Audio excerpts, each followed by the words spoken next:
The Tale of Mwiza and Nyiramwiza. Once upon a time, there lived a man and a woman who had two daughters. One was called Mwiza and the other Nyiramwiza. These girls were exceptionally beautiful. When they grew up, many young men came to their home to court them. Mwiza and Nyiramwiza turned down all the suitors, saying they would only marry a man who, when he laughs, pearls fall from his mouth.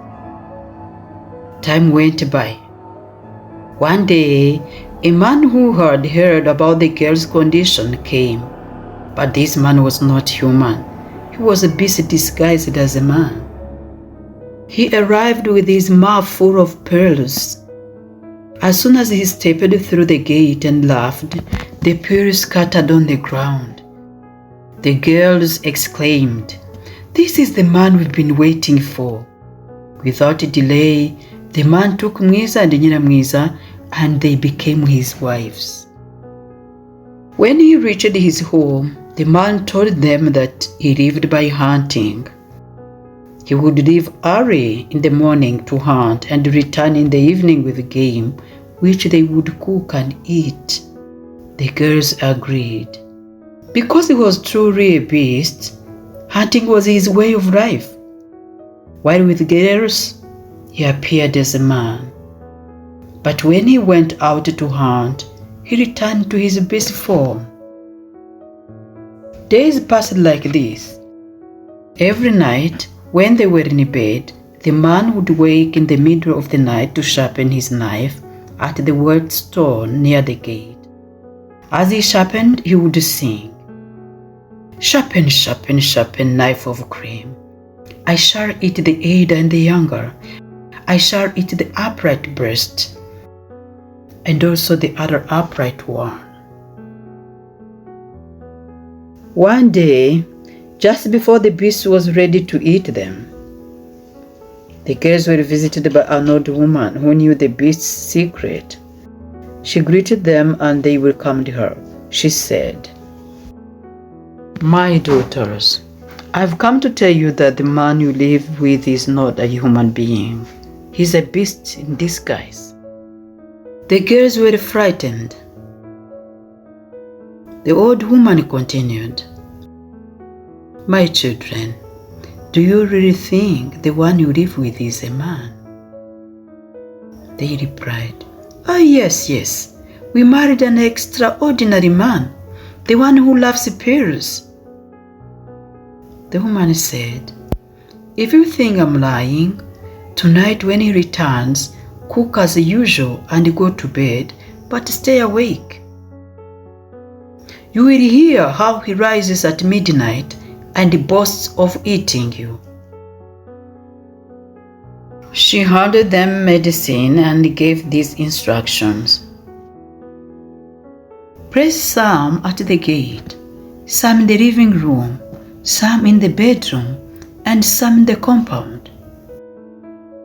Rub it all over your body." Then she gave them a small bag and a little stick and said, "My daughters, you will reach a wide river with no crossings. Throw this medicine into the river. It will open a path for you. Once you've crossed, strike the water with this stick, and the river will close again." After saying this, she left.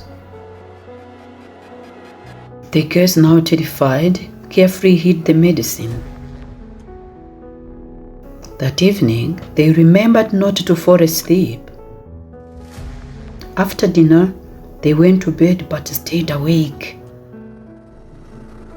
At midnight, they heard the man rising slowly and heading to the gate to sharpen his knife, singing the same chilling song.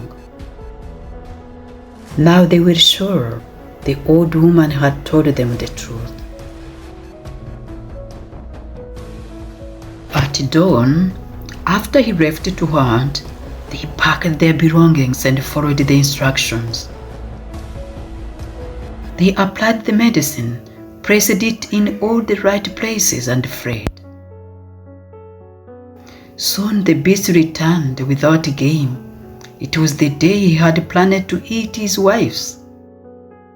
At the gate he called, "Mwiza and Nyiramwiza, where are you?" The medicine in the compound responded, "We are here, good husband." The beast ran to the compound and found no one. He called again, and the medicine at the gate responded. This continued until he realized they had escaped. Forgetting to transform into a human, with his sword still in hand, he ran at the top speed. Eventually, he saw them, but they had smeared themselves with dirt and filth, so he wouldn't recognize them. Seeing them in that state, he said, "Are you really Mwiza and Nyiramwiza, my wives? You look horrible." Nyiramwiza quickly responded, "Would I be Nyiramwiza if I rubbed myself with dung? Would I be Nyiramwiza if I smeared myself with filth and stench?" Mwiza echoed her sister. The beast was confused and decided to try another direction. It ran far across hills, met no one, and decided to turn back.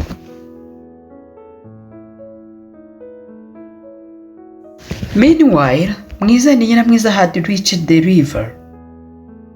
They threw the medicine into the water, and a path appeared.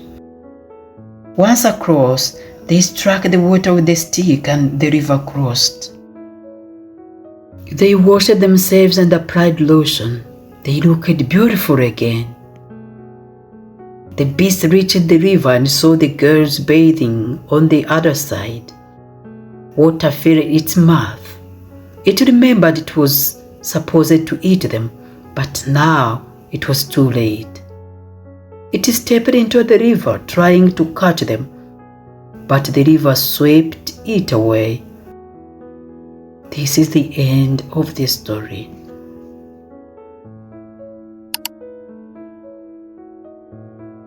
Questions. What proverbs or wise sayings would you give to these girls or the beasts? What does the word crossings mean in the story? What lesson do you draw from this tale?